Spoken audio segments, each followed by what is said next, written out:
Апсолутно народот го кажа своето со протестите за францускиот предлог и ВМРО ДПМН јако имаше еден момент на слабост кога најавија широка коалиција, ако се сеќавате, има некои преговори во клуб на пратеници, па излезе Мицкоски па викаше не е лошо да и со СДСМ да се споиме вака така. И тогаш имаше многу силна реакција од наша страна од левица.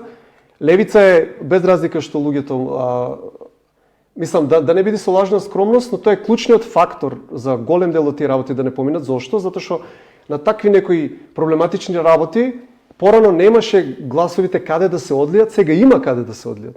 Незадоволни гласови од ВМРО ДПМН и од СДСМ. И ние имавме многу силна реакција и од друга страна мислам дека и од членството, од хардкор членството на ВМРО ДПМН има силна реакција и Мицкоски се повлече. Што значи таа работа пропадна.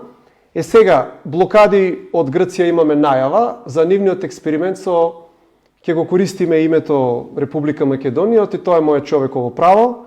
Очигледно тој план не им успеа, колку траеше тој, една недела дали траеше, можеби помалку.